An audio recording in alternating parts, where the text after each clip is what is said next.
Hello po, magluto po ako ng ginisang pechay na may tokwa. Maglagay na po ako ng 2 tablespoon ng oil. Ikotin ko lang. Lagay po ng 2 medium na sibuyas. Hintayin lang po mag-change color ng sibuyas at isusunod ko na po ang bawang. Mga 5 butil na bawang. Tinadtad po, lagay ko na. Maghintay lang po na mag-light brown po ang bawang, mga 1 minuto, 30 segundo, depende po sa init ng kawali. Lagay ko po ang isang platitong dried shrimp. Piliin nyo lang po yung mabango na dried shrimp. Lagay ko na po 30 segundos lang na fry yung dried shrimp. Lagay po ng 1 tablespoon na toyo, 1 pouch na oyster sauce, 2 cups na tubig. Haluin. Hintayin lang po ng kumulo. Takpan ko muna po. Takpan na po at pakulo na. Lagay ko po ang 1 pirasong pork cubes. Haluin para matunaw agad yung pork cubes. Lagay ko na po ang pechay. Ang inuna ko pong pechay, doon po sa may dulo, yung pong merong stem sa baba. Mas ma-fiber po ito kaysa po dun sa dahon, kaya unahin po ito para maluto po agad ng konti. Iluto lang po ito ng mga 2 minuto bago po isunod yung dahon, kasi po pag uunahin po yung dahon o kaya uunahin po silang lahat, mauna pong maluluto ang dahon kaysa po dun sa stem. Kaya ang inuuna po ay yung parting ibaba. Pakuluin ko lang po ng 2 minuto.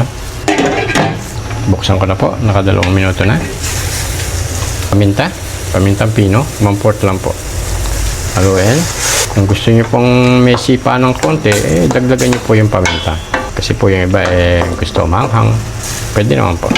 Ito na po yung kapupunan ng pechay, yung pong sa taas. Puro po dahon ito. Ang binili ko po ay 1 kilong pechay. Lagay ko na po. Ito po lilit po ang volume nito. Naluto na po ng konti. Lutuin lang po ito ng 3 hanggang 4 na minuto. Hindi po pwedeng i-overcook ang dahon ng pechay at mababawasan po ang sustansya niya. Ito naman po ay kinakain ng hilaw. Ginagawa po yung ensilada. Lagyan ng suka, lagyan ng toyo, lagyan ng asukal, lagyan ng paminta, ensaladang pechay. Masarap po yun. Pakuluin ko lang ng 3 minuto kasi yung nahalo ko kanina naka 1 minuto po ako. Luto ko lang po ito ng 4 na minuto, kaya 3 minuto po ang natitira. Buksan ko na po at naka 3 minuto na, bali 4 na minuto. Lagyan po ng 1/2 teaspoon na asukal para pambalanse. 1/2 teaspoon na vinegar, pambalanse rin po. Ilagay po ang 1 bloke na tokwa. Ito po pinirito ko na kanina, di ko na po ito pinakita kasi ordinary lang po ang pagprito. Ganyan lang po at tinusta ko po ng konti. Ilagay ko na po. Haluin ko lang. Huwag pong i-overcook ang pechay at mawawala po ang sustansya. Ilagay po ang 2 medium na kamatis. Ito po gagarnish lang. Ito po pwedeng wala. Magbibigay po ng kakaibang lasa ang kamatis pag nasa huli. Ayan po, at aking titikman na. Malinis po yung kutsara ko po. Sakto po ang lasa. 1 tablespoon na toyo, 1 pork cubes, 1 pouch na oyster sauce, kalating teaspoon na asukal at kalating teaspoon na suka. Yun lang po ang pampalasa.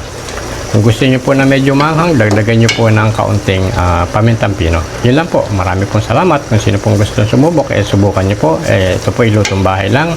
Maraming salamat po.